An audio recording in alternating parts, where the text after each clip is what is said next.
अहिले सेनाको विषयमा नेपालमा जुन बहस सुरु भएको छ त्यो झनपछि झन एकदमै रहस्यमय र एउटा डरलाग्दो चाहिँ तपाईको आक्रमण गर्ने योजनाका रूपमा अगाडि बढिरहेको आभास चाहिँ पाइन थालेको छ। अब यसलाई हामीले अलिकति गम्भीरतापूर्वक बुझ्न किन जरुरी भयो भन्छ भने हामीले गएको 2-3 दशक यता नेपालमा जस्ता घटनाहरू हामी देखिरहेका छौं, विशेष गरेर दरबार हत्याकाण्डपछि। अब त्यसका पछाडिको मिसन एउटा निष्कर्षमा लग्न खोजिँदैछ भन्ने कुरा देखिन्छ।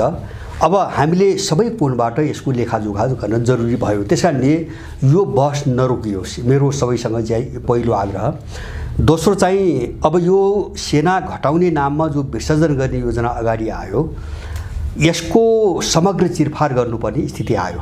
जस्तो यसका पछाडि के छ हैन, त्यसको विकल्प के, त्यो खाली ठाउँ कति भर्न खोजिरहेछ र त्यो भर्न के को निम्ति भर्ने हैन, सबै विषयहरू हामीले चाहिँ चिरफार गर्नुपर्ने स्थिति आयो। त्यसकारणले आजको भिडियो मेरो अपेक्षाकृत रूपमा अलिकति लामो हुन सक्छ। मेरो अनुरोध छ धैर्यतापूर्वक यसलाई सुनिदिनु होला, किन भन्छ भने हामी यस्ता खालका गहिरा बहसमा जानुपर्ने परिस्थिति आयो। र मैले सांकेतिक रूपमा पहिले पनि धेरै पटक भनेको छु, नेपाल चाहिँ तपाईको जो सङ्कट हामीले लामो समयदेखि हेरिरहेका छौं, वारकी पारको चरणमा प्रवेश गरिसकेको छ र अबको चाहिँ तपाईको चरण, अबको परिस्थिति जसरी कामचलाउ रूपमा चाहिँ हामीले देख्यौं नि, त्यो ढंगले रहन सक्ने अवस्था अब छैन।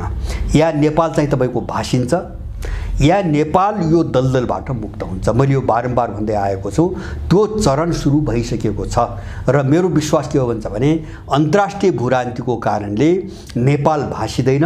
नेपाललाई जसले भास्न खोज्यो ती शक्तिहरू भासिने समय अब आयो। यसको निम्ति हामी सबै कसरी अगाडि बढ्ने भन्ने आवश्यकता मात्रै बाँकी हो।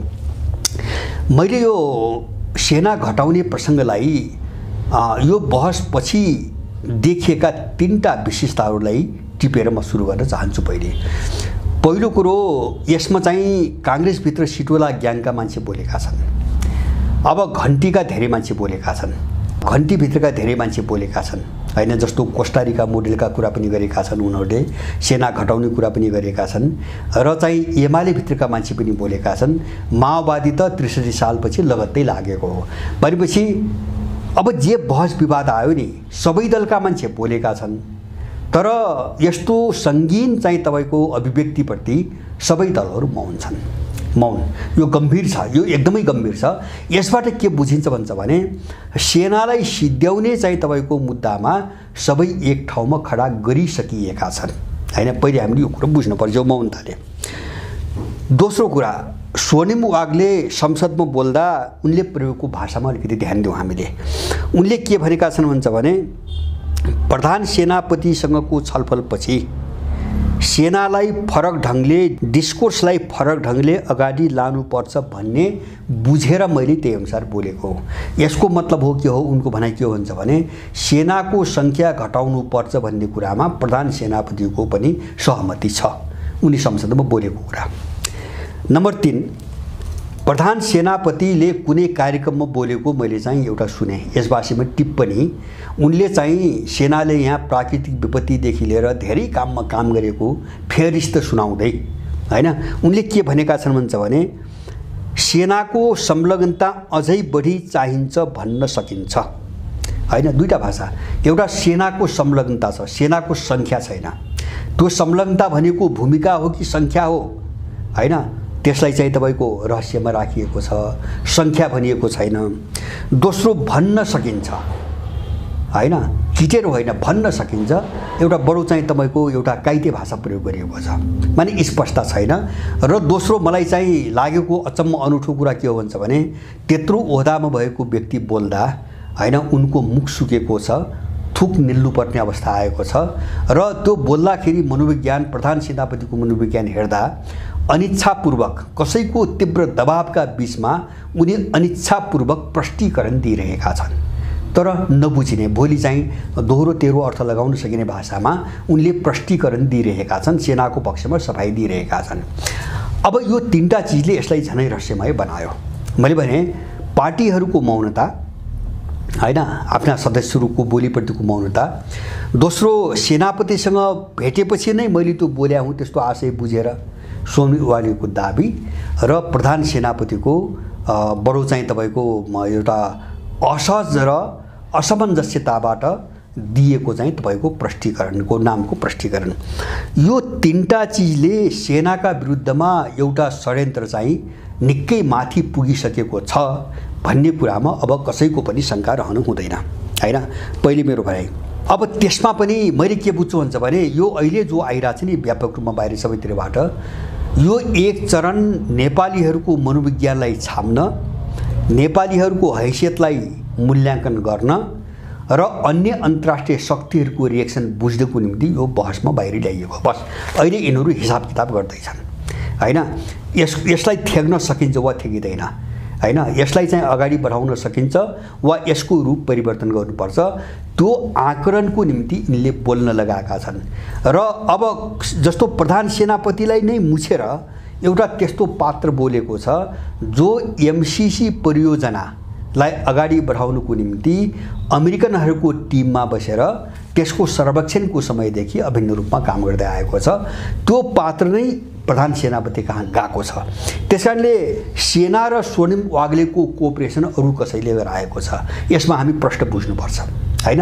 कोअपरेसन सहकार्य अरू कसैले गराइरहेको छ र यसमा चाहिँ हामी अलिकति स्पष्ट हुनुपर्ने चिज के हो भन्छ भने यो जो सन्नाटाको वातावरण छ नि, यहाँ त कस्तो खेल आयो भन्छ भने अहिले एसपीपी गर्ने जस्तो इन्डो पेसिफिक रणनीतिमा अमेरिकाले नेपाल पनि एसपीपीको पार्टनर हो भने लेख्ने, अनि यिनले यहाँ कसैले पनि जिम्मा नलिने हैन। सेनाले पनि हामीले गरेका छैन, पार्टीले पनि हामीले गरेका छैन। हो त्यस्तै खालको खेल यहाँ देखिँदैछ हैन। त्यस्तै खालको खेल चाहिँ यो सेनाको सङ्ख्या घटाउने भन्ने मुद्दामा देखिँदैछ। अब यसलाई चाहिँ मैले थालनी कहाँ गर्छु भन्छ भने यो यसका पछाडि के छ त हैन। जस्तो सेना घटाएर कसलाई के फाइदा हुने हो, को शक्ति कुन खेलमा लागेको छ भन्ने कुरालाई बुझ्न सजिलो होस् भनेर मैले अलिकति यसका सबै आयामहरूसँग जोडेर अब यहाँ कुन रूपमा को शक्ति कुन रूपमा आउनु खोजिरहेको छ मैले अन्तिममा यसलाई जोड्छु। मसँग त्यससँग सम्बन्धित केही सूचनाहरू छन् अहिले। जस्तो सबभन्दा पहिले म एमसीसीमा जान्छु। एमसीसीको विषयमा बुझ्नुपर्ने पहिलो तथ्य, एमसीसी संसदबाट अनुमोदन भएपछि यो स्वायत्त संस्था भइसकेको छ, नेपालको नियन्त्रणमा छैन, नेपालले केही पनि गर्न सक्दैन। सम्झौतामै के भनिएको छ भन्छ भने एउटा स्वायत्त संस्थाको रूपमा कुनै पनि प्रकारका निर्णय गर्न र कुनै पनि प्रकारका मुद्दा मामिलाहरू गर्न एमसीसी स्वतन्त्र छ, त्यस सम्झौतामा लेखिएको छ।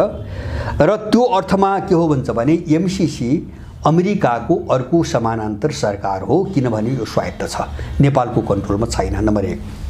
दोस्रो, यहीसँग जोडेको कुरा हामीले बुझ्नुपर्ने, यद्यपि त्यो झुक्क्याउनुको निम्ति त्यसमा अनुदान लेखिएको छ, तर नेपालमा आएका 2 वर्ष अगाडि नेपालमा आएका अमेरिकन मन्त्री सायद डोनाल्ड लू जस्तो मलाई लाग्छ, मलाई यकिन भएन, उनले भनेका छन् एमसीसीको पदाधिकारी अथवा डोनाल्ड लू हो, उनले भनेका छन् एमसीसी अनुदान होइन अमेरिकाको लगानी हो। सम्झौतामा फसाइसकेपछि उनीहरूले लगानी भनिरहेका छन् हैन। हामीले यससँग जोडिएको दोस्रो कुरा बुझ्नुपर्ने, पहिलो यो स्वायत्त संस्था हो, दोस्रो यो लगानी हो, अमेरिकाको लगानी हो, पहिलो उनले भनेको कुरा। दोस्रो तथ्य, त्यहाँ भएका प्रावधान के छन्। एमसीसी को एउटा भूगोल किटान गरिएको छ सम्झौतामा, पूर्वाञ्चलदेखि मध्यपश्चिमाञ्चल भनेको सेती महाकाली बाहेक सिङ्गो नेपालको भूभाग किटान गरेको छ। नम्बर 1 हामीले त्यो बुझौँ पहिले, त्यो किटान गरेको छ र त्यहाँभित्र अमेरिकन कानुन लाग्ने कुरा छ र अमेरिकन कानुनसँग बाजिने नेपालका कानुनहरू रद्द हुने कुरा छ। त्यहाँ अमेरिकी उत्पादनको रक्षाको कुरा छ, त्यो उत्पादन के हो केही भनिएको छैन। त्यहाँ अमेरिकी रोजगारीको कुरा छ हैन, त्यो के हो त्यो पनि व्याख्या छैन। एमसीसी प्रोजेक्टमा काम गर्ने विदेशी वा नेपाली जोसुकै हुन् उनी सबैलाई करमुक्त गरिएको छ। त्यो संस्थादेखि व्यक्तिले कसैले कर तिर्नु पर्दैन। उनीहरू सबै अपराधका दण्डबाट मुक्त छन् हैन। जस्तो हत्या, हिंसा र बलात्कार जस्ता घटना उनले घटाएछन् भने पनि नेपालले गिरफ्तार गर्न पनि सक्दैन, नेपालका न्यायालयमा तिनको मुद्दा पनि चल्दैन, त्यो पनि त्यहाँ लेखिएको छ। एमसीसी प्रोजेक्ट नेपालले हेर्न चाह्यो हैन, के भइरहेछ भने चाहिँ यसो चाहिँ अनुगमन गर्न, निरीक्षण गर्न, हेर्न मात्रै चाह्यो भने पनि त्यो एमसीसीसँग लिखित रूपमा पूर्व स्वीकृति लिनुपर्छ, नत्र एमसीसीले काम गरिरहेको ठाउँमा नेपालको कुनै पनि प्रतिनिधि सरकारले खटाएर पनि जान सक्दैन त्यो पनि सम्झौतामा छ। अब एमसीसी को जति आयव्यय हुन्छ त्यसको लेखा परीक्षक नियुक्त गर्ने अधिकार एमसीसी लाई छ। नेपालले गरेछ भने पनि त्यो एमसीसी ले ओके गर्नुपर्छ। नेपालले आफै मात्रै सक्दैन, उले मान्नुपर्छ यिनले यहाँबाट सिपाही गएको मान्छे। र त्यसमा शर्त के छ भन्छ भने त्यस्तो लेखा परीक्षक अमेरिकाको लेखा परीक्षण सम्बन्धी संस्थाले प्रमाणित गरेको प्रमाणीकरण गरेको व्यक्ति मात्रै हुन सक्छ भन्ने कुरा छ। त्यो चाहिँ उनीहरूले प्रमाणीकरण नगरेको नेपालको लेखा परीक्षक नियुक्त हुन सक्दैन। त्यो पनि सम्झौतामा छ। त्यसपछि अब त्यहाँ जति पनि मान्छे नियुक्त हुन्छन् त्यो नियुक्ति या त एमसीसी ले मात्रै गर्छ या नेपालले कसैलाई प्रस्ताव गर्यो भने एमसीसी ले ओके गर्नुपर्छ, नत्र हुँदैन। नियुक्ति पनि चाहिँ सबै उनीहरूले गर्ने भए।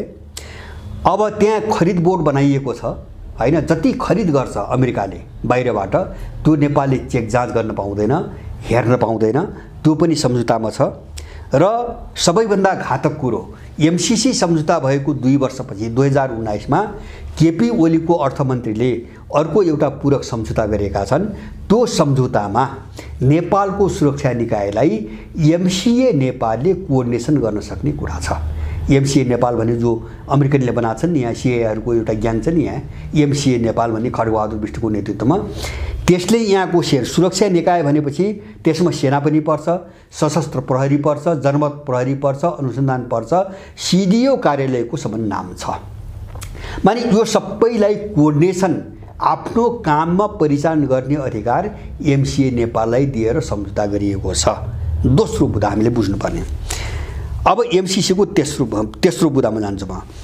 बाहिरलाई यिनीहरूले प्रचार के गरे भन्छ भने ट्रान्समिसन लाइन बनाउन आएको अरे, त्यो पनि अनुदान हैन। तर उले सडक बोर्ड बनाएको छ, रणनीतिक सडक सञ्जालको कुरा गरेको छ र त्यो सडकमा जो उ बनाउँछ नयाँ बनाउने वा मर्मत गर्ने दुवै कुरा छ त्यहाँ। त्यो सडकमा कर लगाउने अधिकार पनि त्यही सडक बोर्डलाई दिने भनिएको छ। उले विद्युत नियमन निकाय बनाएको छ हैन। ट्रान्समिसन लाइन बनाउन आएको उसलाई चाहिँ त्यो विद्युत नियमन निकाय किन चाहियो हैन, अथवा सडकमा हात किन हाल्नु पर्यो, यी सबै अनुत्तरित छन्।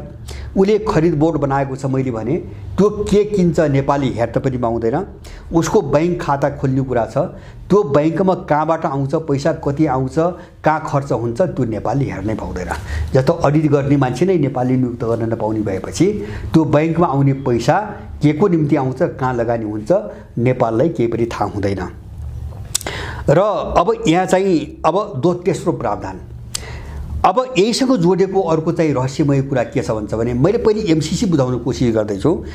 5 वर्षपछि ट्रान्समिसन लाइन बनाउने समय सकियो भने एमसीसी फिर्ता जान्छ।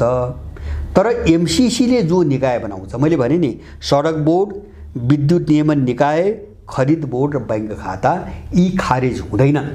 त्यो सम्झौतामै लेखिएको छ हैन। यी बाहेक दफा यो बाहेक भनी त्यहाँ किटान गरिएको यी खारेज हुँदैनन्, यी सधैँभरि नेपालमा रहन्छन्। हामी यो बुझौँ भनेपछि अमेरिकाको एउटा सत्ता यहाँ जडै जमाएर तपाईको आउने सम्झौता गराएको छ एमसीसीमा हैन। खारेज नहुने भनेपछि त अन्त्यहीन बस्ने भए। अब यहीँनिर जोडिन्छ, अहिले यो सेना विघटनको कुरा यहीँनिर जोडिन्छ, म पछि जोड्छु। चौथो महत्त्वपूर्ण कुरा हामीले बुझ्ने, अमेरिकनहरूको ट्रान्समिसन लाइनको कनेक्सन नेपालमा छैन। यो गोरखपुर छ, सिधै गोरखपुर छ र इन्डियनसँग मिलेर त्यो विद्युत उपयोग गर्ने रणनीति छ यहाँभित्र। जस्तो एउटा त कनेक्सन नेपालभित्र छैन। दोस्रो के बुझौँ भन्छ भने अर्थ मन्त्रालयले सम्झौता गरेको छ।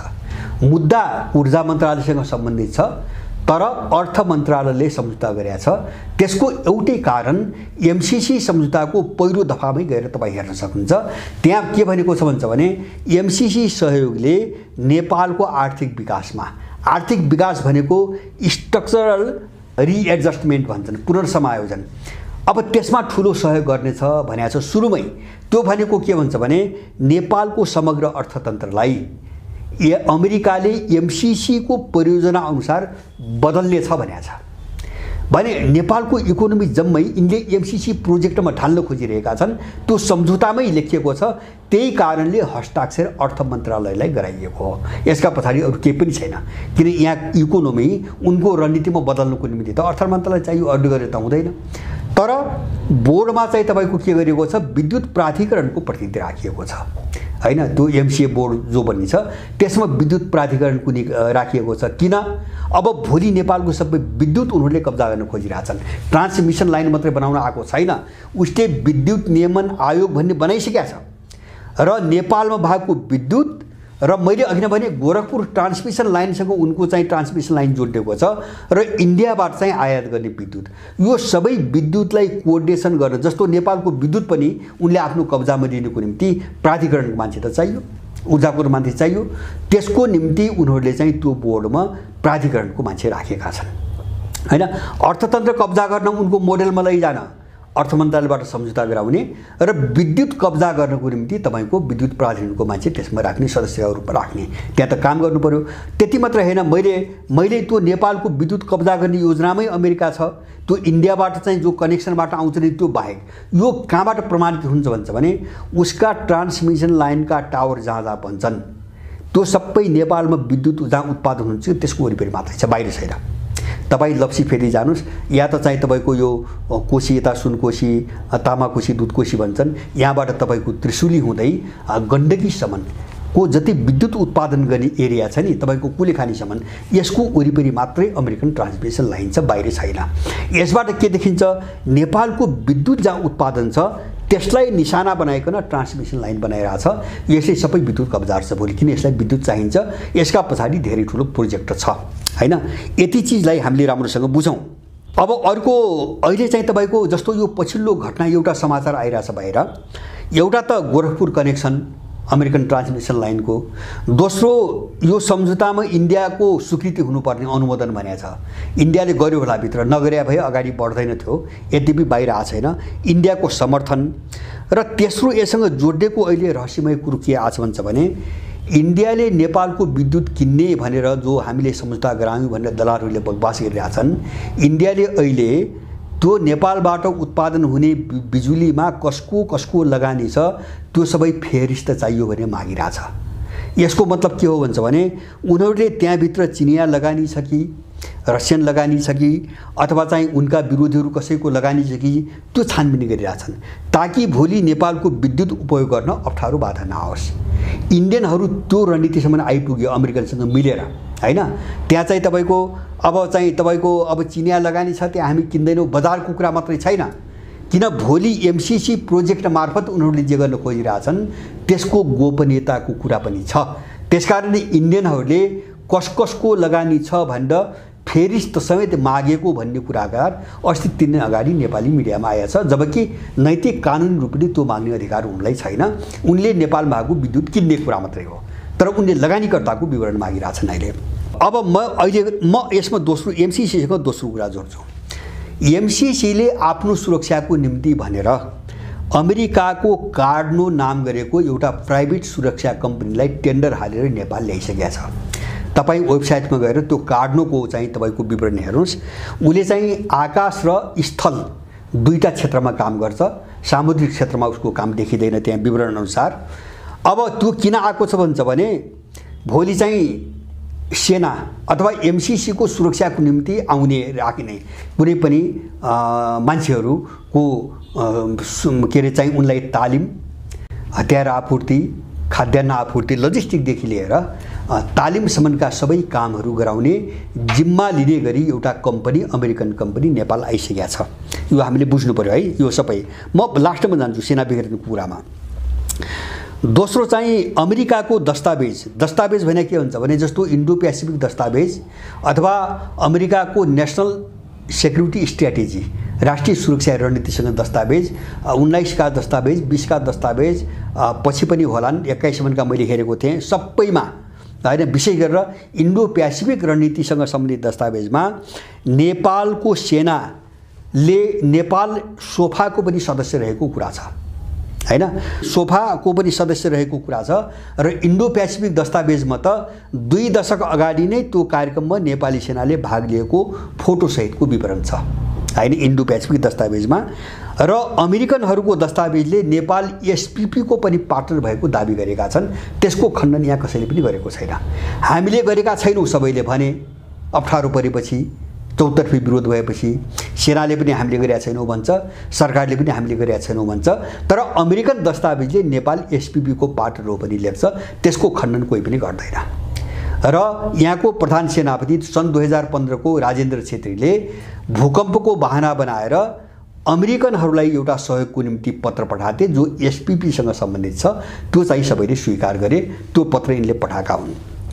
तर भित्र सम्झौता कहिले गरेका छ त्यो भनिरहेका छैनन् र देशलाई पुरै धोखाधडीमा यिनीहरूले राखिरहेका छन्। अब यहाँ चाहिँ मैले यति कुरा भने हैन, जस्तो एमसीसी का प्रावधान सोफामा संलग्नता अथवा चाहिँ एसपीपीमा अमेरिकनहरूको दाबी हैन, यहाँसम्म आइसकेपछि जस्तो एसपीपी असफल भयो, त्यो के थियो मोडेल भन्छ भने नेपालमा ठ्याक्कै अमेरिकन सेनाको ब्यारेकै ल्याएर राख्ने, क्याम्प नै ल्याएर राख्ने मोडेलमा एसपीपी सम्झौता गर्न खोजिएको थियो। त्यो चाहिँ अब अहिले चाहिँ देखिने कोणबाट असफल भएको छ, भित्र के छ भन्न सकिँदैन। तर अहिले पछिल्लो कालमा मैले पाएको सूचना म जोड्छु एमसीसी के रे चाहिँ नेपालको सेना विघटन गर्ने योजना छ। अब यो कुन बेला चाहिँ तपाईको आइराछ, हामी पहिले यो टाइमिङ बुझौँ, समय बुझौँ। विश्वको भूराजनीति एकदमै क्रिटिकल भइसकेको छ, अहिले एकदमै क्रिटिकल भइसकेको छ। तपाईँ हामीले समाचार सुनिरहेका छौँ, अमेरिकाले युक्रेनलाई क्लस्टर बम दिने निर्णय गरेको छ र बेलायतले दिएको लामो दूरीको मिसाइलबाट युक्रेनले क्रिमिया पुलमाथि 2 दिन अगाडि हमला गरेको छ र यसले युद्धको दायरा एकदमै माथि गयो, अब चाहिँ प्रष्ट भयो हैन, द्वन्द्व एकदमै चर्कियो। र यही बीचमा अमेरिकनहरू चारैतिर फस्दाखेरि अप्ठ्यारोमा पर्दै गएपछि अहिले चाहिँ युक्रेनबाट पन्छिने र चीनसँग सम्बन्ध सामान्यकरण गर्ने एउटा होडमा छन् र प्रत्येक महिना उनका मान्छे अमेरिका धाइरहेछन्। जस्तो ब्लिङ्केन र सीको भ्रमणपछि, G20 को बैठकमा भ्रमणपछि के अरे चाहिँ बाइडेन र सीको, अनि ब्लिङ्केन गए, अमेरिकाको अर्थमन्त्री एलेन गइन्, अनि चाहिँ अहिले चाहिँ जोन केरी पनि गइरहेछन्। त्यसपछि हेनरी किसिन्जर पनि अहिले चीनमा भएको समाचार आइरहेछ हैन। त्यो अरू कुनै कोणबाट आइरहेछ हैन, किन दुनिया भयावह बिन्दुमा जाँदैछ। त्यसकारणले दोहोरो चाहिँ तपाईको लडाईँमा फस्नु नपरोस्। अब युक्रेनबाट हात झिक्ने छुट्टिने, अमेरिकाको मैले रणनीति पुग्छु त्यत्रो जोखिमपूर्ण बिन्दुमा दुनिया गइसक्यो।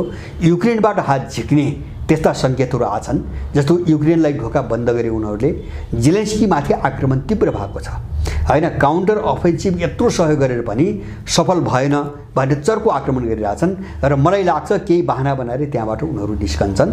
चीनसँग सम्बन्ध नर्मल गर्ने ताइवानको मुद्दा धेरै मत्थर भइसकेको छ, अहिले उनले मत्थर बनाउन खोजिरहेछन् र उनले आँखा लगाइरहेछन् नेपाल, किन ताइवानमा चीनसँग सिधै अमेरिका नै भिड्नुपर्छ, अर्को उपाय हुन्न, अमेरिका त्यो चाहन्न।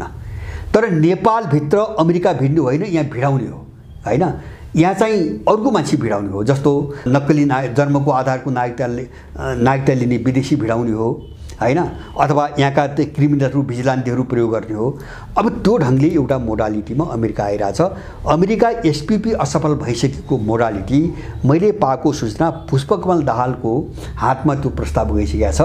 अमेरिकाले 2004 पछि एउटा चाहिँ तपाईको रणनीति विकास गरेको छ, त्यसलाई के भन्छ भने चलन चल्तीको भाषामा त्यसलाई लिलीप्याड मोडेल भन्दो रहेछ उनीहरू, तर यो बोलीको भाषा मात्रै हो।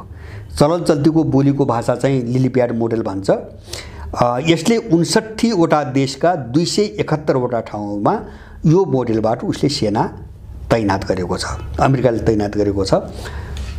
त्यो कस्तो हुन्छ भने जस्तो बाहिर देख्दाखेरि त्यो क्याम्प पनि हुँदैन, ब्यारेक पनि हुँदैन। अब यसको चाहिँ तपाईको अब वेबसाइटतिर गएर हेर्नुभयो भने यसलाई अस्थायी भनिएको छ, भाषा अस्थायी, प्रिभेन्टिभ अथवा चाहिँ कुनै खतरालाई रोकथाम गर्ने, आक्रमण गर्ने होइन कि रोकथाम गर्ने प्रयोजनले हैन। यो शब्द ठ्याक्कै एमसीसी को सेक्युरिटीसँग जोडिन्छ, एमसीसी को कथित सुरक्षासँग जोडिन्छ, प्रिभेन्टिभ उद्देश्यको निम्ति र त्यही देशको सेवा सुविधा प्रयोग गर्ने हिसाबले सानसाना इकाइमा हैन, जस्तो 4-5 जना, 7-8 जना, 8-10 जना, 10-11 जना, 10-15 जना विभिन्न शीर्षकमा उनीहरूले सम्झौता गराउँछन्। जस्तो कुनै चाहिँ एउटा इकाइ आतंकवाद विरुद्ध भन्ने उनले सम्झौता गराउँछन्, कुनै चाहिँ लागु औषध विरुद्ध भन्ने गराउँछन्, जस्तो अफ्रिका ल्याटिन अमेरिकामा त्यही गरिरहेछन्, कुनै चाहिँ तालिमको नाममा, कुनै प्रशिक्षणको नाममा, कुनै मर्मत मेन्टेनेन्सको नाममा हैन, यस्तै विभिन्न नाममा। र हाम्रो देशको सन्दर्भमा आउँदाखेरि एमसिसीको सुरक्षा पनि एउटा बहाना हुने भयो हैन। जस्तो मैले पनि भने अमेरिकन उत्पादनको कुरा छ, अमेरिकन रोजगारीको कुरा त्यहाँ भाषा छ हैन, त्यसको सुरक्षाको नाममा पनि हुनुभयो। हेर्दाखेरि सम्झौता अलग अलग हुन्छन्, विभिन्न शीर्षकमा अलग अलग ढङ्गले हुन्छन्, त्यसलाई एकै ठाउँबाट कोर्डिनेसन गरिन्छ। जस्तो अफ्रिकामा जति पनि लिलिप्याड भन्ने चाहिँ तपाईँको युनिट अमेरिकाले राखेको छ, त्यसलाई कोर्डिनेसन गर्छ Africa command, US Africa command. जस्तो यहाँको सन्दर्भमा भन्ने हो भने इन्डो पेसिफिक कमान्ड, हामीले बुझ्ने इन्डो पेसिफिक कमान्ड उसले हाँक्ने, तर कोर्डिनेसन यहाँ कसले गर्ने, एमसिए नामको चाहिँ सिआइएको त्यो ग्याङले गर्ने, जो एमसिए नेपाल भन्ने बोर्ड बनाएको छ त्यसले गर्ने, कोर्डिनेसन यहाँभित्र गर्ने। त्यो सम्झौता भइसकेको छ, मैले पहिले नै भइसकेँ 19 को सम्झौतामा त्यो सम्झौता भइसकेको छ हैन। उनलाई त्यो अधिकार पनि यहाँका मान्छेहरूले दिइसकेका छन्। अब यो मोडेलमा उसले चाहिँ सम्झौता गराउन खोजेको छ। जस्तो मैले भने, अब मैले यसलाई अलिकति कहाँ जोड्छु भन्छ भने, उसले पूर्वाञ्चलदेखि पश्चिमालसम्मको भूमि कब्जा गरेको छ। नम्बर 1 हामी यो बुझौँ, यत्रो विशाल भूभाग। दोस्रो, त्यहाँ चाहिँ तपाईँको अमेरिकाको रोजगारी र उत्पादनमा चाहिँ असर पुर्याउन नपाइने कुरा छ, नियुक्तिमा चाहिँ असर पुर्याउन नपाइने कुरा छ हैन, सबै कुरा छ, अमेरिकन कानुन लाग्ने कुरा छ। अब यो पाटोलाई कहाँ जोडौँ भन्छ भने बीआरआईलाई ब्लक गरेको घटनामा जोडौँ। जस्तो चीनसँग बीआरआई सम्झौता गरे, यिनले गरे तर अगाडि बढ्न दिएनन्, उनीहरूले बढाउन दिएनन्, यो कुरा एउटा, यो कुरा बढौँ। दोस्रो चाहिँ हामीले कहाँ जोडौँ भन्छ भने रुसले विकास र साझेदारीको नाममा पठाएको प्रस्ताव फेरि दोहोऱ्याइसकेको छ, यिनले जवाब दिइरहेका छैनन्। यो किन भइरहेको छ भन्छ भने अमेरिकाले एउटा विशाल भूगोल, त्यसको सम्झौताको भाषा अनुसार पूर्वाञ्चलदेखि मध्यपश्चिमाञ्चलसम्मको भूगोललाई एउटा सेक्रेट भूगोल, एउटा ठुलो प्रोजेक्टको रूपमा बदल्न खोजेको छ। यदि चीनको बीआरआई अगाडि बढ्यो वा रुसको प्रस्तावमा त सबैभन्दा महत्त्वपूर्ण कुरा हाइड्रोमा लगानी र तपाईँको के अरे मेचीदेखि महाकालीसम्म रेल लाइन छ। यो दुईटा प्रस्तावले अमेरिकाको सेक्रेट भूगोललाई चिर्छ, काहीँ पनि सेक्रेट हुन दिँदैन हैन। जस्तो चीनको बीआरआईसँग सडकका ठुला चाहिँ तपाईँको प्रोजेक्टहरू छन्, जस्तो चाहिँ हिमाली जिल्लादेखि तराईसम्म 3टा हाइवेको कुराहरू छ, अरू थुप्रै कामहरू छन्, थुप्रै प्रस्तावहरू छन्। र रुसको रेल लाइनले त अमेरिकाले कब्जा गर्न खोजेको समग्र भूगोल चिर्छ र यिनको सेक्रेट भन्ने कुरा नै रहन्न। अब यिनले कहाँ दबाब दिइरहेछन् भन्छ भने उनको रोजगारी, उनको उत्पादनको सुरक्षाको नाममा, त्यो सुरक्षाको नाममा सबैलाई रोकेर यत्रो भूगोल कब्जा गर्न खोजिरहेछन्। त्यहाँभित्र उनको सैन्य प्रोजेक्ट पनि छ। जस्तो उत्पादन उनले व्याख्या गरेका छैनन्, व्याख्या त अमेरिकनले गर्छ। जस्तो त्यो संस्था स्वायत्त भइसकेपछि त्यो व्याख्या गर्ने अधिकार नेपाललाई छैन। त्यो उत्पादन के हो, त्यो मिसाइल हो कि हैन, त्यो अनाज हो कि हैन, अथवा चाहिँ कुनै खानी र खनिजहरूको उत्खनन हो, त्यो व्याख्या उनीहरूले गर्छन् भोलि। अब त्यो रोजगारी भनेको के हो, जहाँ नेपालले असर पुर्याउन पाइँदैन हैन, कुन क्षेत्रको रोजगारी हो, के रोजगारी हो, व्याख्या केही पनि छैन, व्याख्या उनीहरू गर्छन्। अब यो ढङ्गले अमेरिका आएको छ सम्झौतामा र यो सबै ठाउँलाई, सबै उसको चाहिँ जो चाहिँ रणनीति हो यसलाई सुरक्षा दिनुको निम्ति उसले नेपालमा सेना तैनात गर्न खोजेको छ। त्यो ब्यारिकीकरणको चाहिँ स्वरूपमा अब अथवा क्याम्पको स्वरूपमा ल्याउन असम्भव भएपछि उसले लिलिप्याड भन्ने एउटा चाहिँ मोडेलमा उसले सेनाको एउटा जालो नेपालभरि छर्न खोजेको देखिन्छ। सेना विघटन गर्ने मुद्दा त्यो कोणबाट आइरहेछ। जस्तो मैले चाहिँ सामान्य हेरेँ, केही चाहिँ अब अध्ययन गरेँ, अहिले चाहिँ सेनाविहीन देश झन्डै चाहिँ 9-10वटा 10-11वटा देश रहेछन् विश्वमा। कोस्टारिका लगायत अरू साना साना टापुहरू छन्, समुद्रबीचका टापुहरू छन्, जस्तो मार्शल आइल्यान्ड अथवा चाहिँ पुलाउदेखि लिएर भर्जिनिया भन्ने, नर्थ मेसिडोनिया लगायत थुप्रै देशहरू छन् जहाँ चाहिँ सेना छैनन्। र ती देशहरूमा अधिकांशमा अमेरिकन सेना छ हैन, अमेरिकन सेना छ।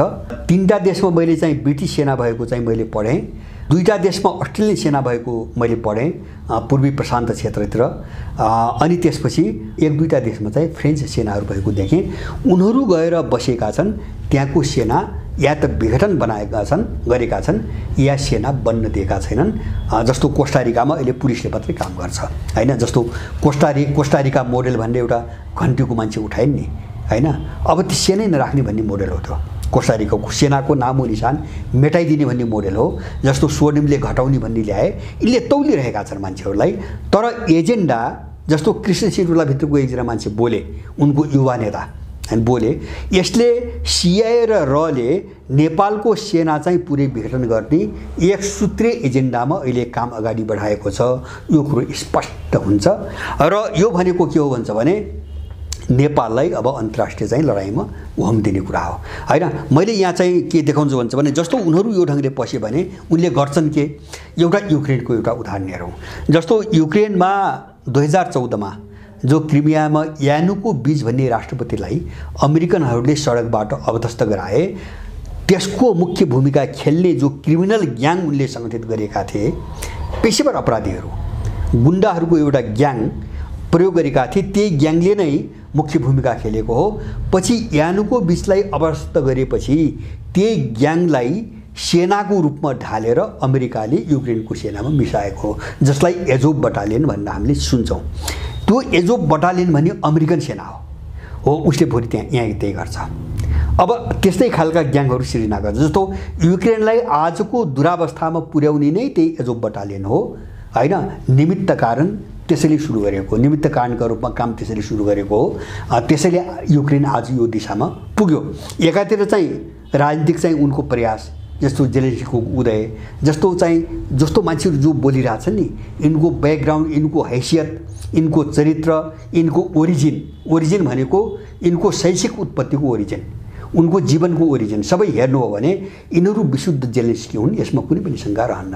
पुरै जेलेन्स्की त्यही ढङ्गले बिल्कुलै तयार पारेर एउटा दिशामा चाहिँ प्रशिक्षित गरेर अनि एउटा राजनीति गर्ने नाममा घन्टीको वरिपरि जम्मा गरिएका मान्छे बाहेक कोही पनि छैनन्। यो कुरो बोल्ने राम्रो एउटा कुनै पोलिटिकल ब्याकग्राउन्डको मान्छे एकजना पनि छैन।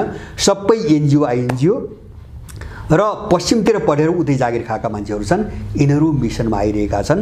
सिआइए र रको चाहिँ मूल मिसन अहिले हो। अब यसमा प्रधान सेनापति कसरी मतियार बने एउटा बुझिन सक्नु कुरा छ यहाँ। मलाई चाहिँ बढी यो विषय एकदमै गम्भीर बनेर किन गइरहेको देख्छु भन्छ भने जस्तो स्वर्णिम वाग्लेले प्रधान सेनापतिको आशय पनि त्यस्तो बुझेपछि, मैले भनिसकेपछि प्रधान सेनापतिले सेना घटाउनु पर्छ भन्ने कुरा उनीसँग भने त्यो कुरा बुझिन्छ। एउटा चाहिँ प्रष्टीकरण दिँदाखेरि उनको लुलो स्वर, उनको अत्तालिएको स्वर, उनका ओठमुख सुकेको अवस्था र उनको बिचौलिया भाषा, कुनै पनि अर्थ नलाग्ने बिचौलिया भाषा जो देखिन्छ, यो भाषाले पनि सेनाभित्र अमेरिकन र इन्डियनहरूको लगाम मजबुत ढङ्गले चाहिँ कसिएको छ भन्ने कुरो देखिन्छ सेनालाई सिद्ध्याउने मिसनमा। अब यो मिसनलाई अलिकति मैले जोड्छु। यो कति खतरनाक र कति लामो मिसन हो। जस्तो अब हामीले हेरौँ दरबार हत्याकाण्ड किन भएको रहेछ। अब हामी त्यहाँ जाउँ। दरबार परमाधिपति थिए, सेनाको राजा परमाधिपति थिए, सेनाको अन्तिम लगाम उनीसँग थियो। त्यो के को निम्ति दरबार हत्याकाण्ड गराइएको रहेछ, अब यो च्याप्टरबाट खुल्दैछ एउटा कुरा हैन। किन सेनाको लगाम त अहिले त बाहिर छ, विदेशीसँग छ। यहाँका त यिनी दलालै भए हैन, तलुवा भए, दलनामका उनको जागिर खाने कर्मचारी भए हैन। सेनाको लगाम त यिनको हातमा त छैन, हुँदैन, हुन पनि सक्दैन। सेनाको लगाम बाहिर छ, त्यसको निम्ति राजा मारियो र अहिले त्यो लगामलाई प्रयोग गरिकन उनले त्यही सेनाकै मान्छेलाई दबाब दिइकन वा प्रभावित पारिकन सेनालाई समाप्त पार्ने एउटा मिसनमा अगाडि बढे। नम्बर 1। दोस्रो चाहिँ दरबार हत्याकाण्डको अर्को कनेक्सन हामीले नागरिकतासँग हेरौँ हैन। वीरेन्द्रले 4 पटक रोकेका थिए। काङ्ग्रेस, एमाले र लोकेन्द्र बहादुर चन्द समेतको पालामा इन्डियनहरूलाई नागरिकता दिनुभएको प्रयासलाई वीरेन्द्रले 4 पटक रोकेका थिए हैन। र उनी किनारा लगाइएपछि 63 सालपछि नागरिकता ऐन बन्यो। त्यसपछिको रणनीति हेर्नुहोस्, नेपाली देशमा बस्नै नदिने, सबै निकालिदिने। अहिले मैले सुनेको मोटामोटी आँकडा वैध अवैध 1.25 करोड नेपाली अहिले नेपाल देश बाहिर छ। नेपाली सबै रित्तो सबै बाहिर गयो। देश खाली गर्ने, नागरिकताबाट चाहिँ तपाईँको विदेशी भर्ने र सेना पनि सिधाइदिए। यति भएपछि देश गयो हैन। अब देशभित्र पनि विदेशी छ, सेना पनि छैन भनेपछि विदेशीहरूले अब जे गर्छन् नि, अब त्यसलाई रोक्न सक्ने कुनै पनि निकाय अब नेपालमा बाँकी रहन्न। अब यो चाहिँ खतरनाक ठाउँमा नेपाललाई यिनले पुर्याइसकेका छन् र दरबार हत्याकाण्ड र माओवादी युद्धको प्रयोजन केवल यतिको निम्ति हो। अनि यो मुद्दामा नेपाली प्रष्ट हुनुपर्छ। र मैले यो प्रयास जस्तो सेना सक्ने प्रयास अहिले होइन, अहिले त विश्वको भूराजनीतिले गर्दाखेरि उनलाई पनि एकदमै अप्ठ्यारो ठाउँमा पुर्यायो। जस्तो अमेरिकनहरू पनि चाहिँ घिटी भइसके हैन, आज हो कि भोलि हो हैन, कतिखेर चाहिँ गर्लम्मै ढल्ली हो र यो साम्राज्य सबै एकैपटक डुब्ने हो भन्ने हालतमा उनीहरू पुगिसकेका छन्। त्यसकारणले उनले दुनियाँको कुनै पनि ठाउँलाई गिजोलिकन अब यो जो उल्टिरहेको विश्वको समीकरण छ यसलाई उल्टाएर आफ्नो पक्षमा कसरी पार्ने भन्ने छटपट्टि अमेरिकनहरूलाई छ। अमेरिकनहरूले जति पनि यहाँका मान्छे पाले, जति खुवाए र चाहिँ सिआइएहरूले अब तिनलाई चाहिँ यिनको गर्दनमा चाहिँ तरबार सोझ्याएर पनि यो काम गराउँछन्। हामी यसमा क्लियर हुनुपर्छ, स्पष्ट हुनुपर्छ है। जस्तो मलाई बढी गम्भीर लागेको प्रधान सेनापतिको होइन त्यो लुलो अभिव्यक्ति सुनिसकेपछि यो मुद्दा कति चाहिँ खतरनाक भइसक्यो भन्ने चाहिँ मलाई महसुस भयो हैन। उनी बोल्नै नसकेको जो परिस्थिति देखियो। अब खाएका मान्छेहरू चाहिँ विवश हुन्छन् हैन। जस्तो विभिन्न केसहरू आइरहेको छन् नि, भुटानी सुटानी हैन, कसरी फसे मान्छे, कसरी उनले फसाइदिन्छन्। त्यसकारणले हिजो जसलाई खुवाए अथवा जसलाई एउटा मिसनमा सत्तामा ल्याए त्यसको गर्दन निमुठेर पनि यो काम गराउँछन् र त्यो अपराधी तत्त्वले होला मनमा नचाहेको होला अहिले यो परिस्थितिसम्म आइपुग्दा देख्दा, तर ऊ गर्न विवश छ। त्यसकारणले हामी सबैप्रति एकदम होशियार बन्नुपर्ने बेला आयो हैन। नम्बर 1। अर्को कुरो, अहिले आक्रमण त विश्वको भूराजनीतिले एउटा क्रिटिकल परिस्थिति उनका निम्ति पनि तयार पार्यो। उनीहरू जसरी पनि यो गर्ने उसमा छन्। यो प्रयास धेरै पहिलेदेखि हो। जस्तो म तपाईहरुलाई उदाहरण दिन्छु।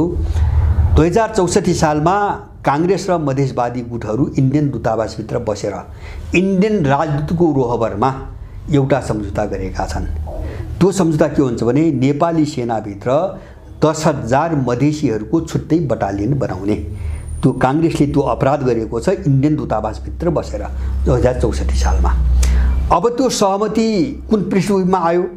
जन्मको आधारको नागरिकता ऐन बनेपछि जब इन्डियनलाई नागरिकता दिने बाटो सफा भयो, त्यसपछि त्यही चोर बाटोबाट नागरिकता लिने इन्डियनहरूलाई एउटा बटालियनका रूपमा स्थापित गर्ने मधेसीको नाम बेचेर मधेसीको कफरमा इन्डियनहरूलाई नागरिकता दिने हिसाबले त्यो सम्झौता इन्डियनहरूले गराए दूतावासभित्र। नम्बर 1। दोस्रो, 63 सालपछि बारम्बार दुईटा मुद्दा उठे। सेनाको समावेशीकरण नम्बर 1 हैन। सेना भनेको एउटा गुणको जस्तो लडाकु पनि एउटा गुण हुन्छ, सारा चीज हुन्छ, विभिन्न चीज जस्तो कर्मचारीको मापदण्ड हुन्छ, सेनाको मापदण्ड हुन्छ, पुलिसको हुन्छ, राजनीति गर्नेको मापदण्ड हुन्छ। तर हर ठाउँमा समावेशीकरण किन? सबै ठाउँलाई गिजोल्ने हैन, अकर्मण्य बनाइदिने। जस्तो समावेशीकरण भनेको त उनले समावेशीकरण भनेको जात, धर्म, भाषा आदि इत्यादिको समावेशीकरण। अब त्यसरी कोटा छुट्याइदिएपछि कुनै पनि चिज काम गर्न लायक त हुँदैन। न सेनाले काम गर्छ, न कर्मचारीले काम गर्छ, न दलले काम गर्छ। त्यहाँ त योग्यताको कुरो हुँदैन कि त्यो त चाहिँ जात जाति र भाषा भाषी धर्म संस्कृति अनुसारको रेसियोमा चाहिँ मान्छे लगाउनु पर्यो। सिद्धो सबै चिज सिद्धो। अब समावेशीकरणको उठा लामो समयसम्म उठ्यो र दलहरूले यिनी दलालहरूले लामो समयसम्म सेनाको लोकतान्त्रिकरणको कुरा धेरै पटक गरे। त्यसको एउटै कारण के थियो हुन्छ भने निजामती कर्मचारी संगठन, निजामती कर्मचारी अदालत, पुलिसलाई जस्तो बनाए नि त्यस्तै बनाउने यिनको योजना थियो। अथवा झोलेहरू कोटामा चाहिँ बाँड्ने, सेना भर्ती गर्ने, बढुवा नियुक्ति जस्तो पुलिसमा अहिले गर्छ नि हैन, कोटामा गर्ने, भर्ती पनि कोटामा गर्ने, बढुवा सुरुवा पनि कोटामा गर्ने हैन। त्यो कोटा सिस्टममा लगेर सेनालाई त्यही बेला सिध्याइदिने मिसनमा यो धेरै पटक कुरो उठ्यो। उनीहरू सफल भएनन् र त्यही बेला 65 सालमै यो अमेरिकनहरूले चाहिँ जस्तो पश्चिमाहरूले प्रचण्डलाई प्रयोग गरेर कटवाल काण्ड घटाए। सेनालाई दुई फ्याक बनाएर चाहिँ गोली हानाहान गराउने यो योजना त 65 सालमै चाहिँ सुरु भइसकेको थियो। तर विभिन्न कारणले यिनीहरू असफल भए र अब त्यो मिसनलाई सेनाको संख्या घटाउने नाममा अगाडि बढाएको देखिन्छ हैन। हिजो सेना सिध्याउदिने मिसन थियो हैन। जस्तो कोटा सिस्टममा लगेर होस् वा चाहिँ कटवाल र कुलबहादुरको नाममा सेना भिडाइदिएर होस् वा चाहिँ इन्डियनहरूको बटालियन बनाएर होस्, सेना सिध्याइदिने एउटा रणनीति देखिन्थ्यो। अब त्यो सफल नभएपछि संख्या घटाउने हिसाबले आएको छ हैन। यी चरित्रहीन, यी अनैतिकहरू जो चाहिँ देशको सारा सम्पत्ति लुटेर खाइरहेछन्, कामका कौडीको काम नभएका, कौडीको हैसियत नभएका, यिनको कुनै कामै छैन। यिनको सांसद हुनुको पनि अर्थ छैन, मन्त्री हुनुको अर्थ छैन। देशमाथि यत्रो बोझ छ, यिनले सेना देखिरहेका छन्। यत्रो खरबौँको भ्रष्टाचार छ, यिनले सेनै देखिरहेका छन्। जबकि नेपालको स्थिति हेर्न भने मैले यो संस्थालाई कसरी बचाउने र यसको सङ्ख्या कसरी थप्ने, समग्र भू राजनीति हेर्दा सङ्ख्या कसरी बढाउने भन्ने समस्या छ हैन। यिनले शङ्का गरेर हामी संस्थाको पक्षमा दृढतापूर्वक लड्ने हो। अब नेतृत्वमा रहेका गलत मान्छेहरूले देशविरुद्ध काम गर्न सक्छन्, गरेका छन्। दरबार हत्याकाण्डमा साम्राज्यवादको मतियार भएका छन्। मैले भने नि दरबार हत्याकाण्डमा सेनालाई कहाँ प्रयोग गर्नु चाहिँ विदेशीले भन्छ भने सेना विघटन गर्नुको निम्ति प्रयोग गर्यो। अब त्यो सेनाले त बुझ्नु पर्यो नि, हिजो दरबार हत्याकाण्डमा यसलाई कहाँ मुछ्यो, यसको नेतृत्वमा रहेका व्यक्तिलाई, कि यसकै विघटन गर्ने मिसनमा मुछ्यो हैन। त्यो नतिजा कहाँ आएर जोड्यो? आज आफ्नै मृत्युसँग जोडिन आइपुग्यो। त्यसकारणले साम्राज्यवादसँग उसको भ्रमबाट मुक्त भइएन भने यसले कति ठुलो जोखिम ल्याउँछ भन्ने कुरा देखाउँछ, त्यो देखिँदैछ। त्यसकारणले गर्दाखेरि अहिले चाहिँ तपाईँको जस्तो यसका विरुद्धमा यो बहसलाई हामीले तीव्र रूपमा अगाडि बढाउनुपर्छ। अमेरिकन सेना तैनात गर्ने योजना हो, पहिलो कुरो क्लियर हुनुपर्छ हामी त्यसमा। अर्को उनको नयाँ मोडेलबाट आइरहेछन्, लिलीप्याड मोडेलबाट पनि आइरहेछन्, यहाँ होमवर्क गरिरहेछन् र पुष्पकलका त्यो प्रस्ताव पुगिसकेको छ। यो प्रस्ताव पुगेको कुरा त मैले धेरै पहिले भनेको थिएँ, तर कुन मोडेलमा के सम्झौता हो त्यो कुरो एकिन जानकारी थिएन। तर केही सूचनाहरू अहिले आइरहेछन्, त्यो मोडेलमा छुट्टै थुप्रै सम्झौताहरू गराउने योजनामा अमेरिकनहरू गएका छन् र तिनै जो सम्झौता गराउने तयारीमा छन् तिनै उनका टुकडी युनिटहरूले सिङ्गो नेपाल कन्ट्रोल गर्नुको निम्ति यो सेनालाई डिजल्भ गर्ने उनको योजना हो। यसको निम्ति मलाई विश्वास छ सेनाको नेतृत्वका केही मान्छेहरूलाई पनि अमेरिकनले प्रयोग गरिरहेछ, इन्डियनले प्रयोग गरिरहेछ। अब दल त दल भयो हैन, नत्र प्रयोग गरेको हुँदैन थियो भने सेनाको जबरजस्त प्रतिवाद हुनुपर्थ्यो। मलाई लाग्छ यस्तो सङ्गीन कुरामा एउटा देशको रक्षा गर्ने भनी बनेको एउटा निकायले विघटन गर्ने जब प्रस्ताव लिएर आउँछ हाकाहाकी, त यसको विरुद्धमा कठोर आवाजसम्म, अलिकति राम्रो आवाजसम्म जब आउँदैन भने सेनाभित्रको एउटा पङ्क्ति हैन, त्यहाँ देशभक्त नभएका होइनन्, एउटा पङ्क्तिलाई पनि उनले प्रयोग गरेका छन्। दल त उनैले उठाएका, उनले सत्तामा ल्याएका मान्छे भए यसको विषयमा हामीले बहस गर्ने आवश्यक छैन। सबै पेशेवर क्रिमिनल हुन्, पेशेवर अपराधीहरू, देशविरोधी अपराधीहरू। अब स्थिति चाहिँ अब यसको भोलिको नतिजा के हुन्छ हामीले हेरौँ। जस्तो यो दिशातिर साँच्चै देश अगाडि बढ्यो भने दुईटा परिणाम। मेरो पहिलो सुझाव के हुन्छ भने सेनाको सबै तहले अब सोच्नु पर्यो, यहाँ नेतृत्वमा रहेका एकाध व्यक्तिलाई सेनाको ठेकेदारी दिएर अब सेना काम लाग्दैन हैन। यसमा सेनाको सबै पङ्क्ति प्रष्ट हुन जरुरी छ, पहिलो कुरा। दोस्रो कुरा, देश भनेको देश हो हैन, यो जागिर होइन। जागिरको परिधिमा देशलाई सोच्नु हुँदैन हैन। जस्तो चेन अफ कमान्ड भन्छन्, नेतृत्व भन्छन्, ठिक छ सबै मान्ने, तर देशको चाहिँ अस्तित्व माथि खेल्ने शर्तमा कसैले चेन अफ कमान्ड मान्दैन, मान्नु पनि हुँदैन। कसैका अनुशासन मानिँदैन, कसैका संविधान पनि मानिँदैन, कसैका शासन पनि मानिँदैन हैन। देश सबैभन्दा माथि हुन्छ। यो कोणबाट सेनाभित्र एउटा बहस हुन एकदमै जरुरी देख्छु, सेना के को निम्ति। र मेरो कामना, मेरो अनुरोध के छ भन्छ भने यो बहसको बीचबाट गुज्रेर सेनाभित्र सबैको भूमिका सक्रिय बनाएर, यो बहसका सन्दर्भमा मात्रै भनेको मैले, यो जो आपराधिक मिसन छ विदेशीहरूको नि यहाँका अपराधीलाई प्रयोग गरेर यसका विरुद्धमा सबै बहस छलफल सुरु गरिकन सेनालाई ठिक ठाउँमा उभ्याउने सबैको भूमिका हुन जरुरी छ। त्यो हाम्रो निम्ति सबैभन्दा राम्रो समाधान हो। सेना त्यसरी जान सक्यो सबैको भूमिकाबाट, मैले भने सबैको भूमिकाबाट। यहाँ सैनिक नेतृत्वमा रहेका 2000 मान्छेबाट यो सम्भव छैन, यो आज गर्दै नगरे हुन्छ, न त सेना डुब्यो देश पनि डुब्यो। सबभन्दा राम्रो चाहिँ पाटो यो हो। अब यदि यो भएन भने अब हुने के देख्यो भन्छ भने एउटा अन्तर्राष्ट्रिय शक्तिहरूको मुठभेड नेपाल पस्यो, त्यसकै पिसाइमा यहाँको सेना पनि सकिन्छ, देश पनि सकिन्छ हैन। सेना त 24 घण्टा पनि रहँदैन मलाई लाग्छ। त्यो अवस्था आयो भने, जस्तो युक्रेनको हालत आयो भने यहाँको सेनाले 24 घण्टा 48 घण्टा ठेक्छ, मलाई त्यस्तो लाग्दैन। कि युक्रेन त धेरै सक्षम छ, धेरै ठुलो लगानी छ, धेरै ठुलो देश छ, नेपाल त केही पनि छैन।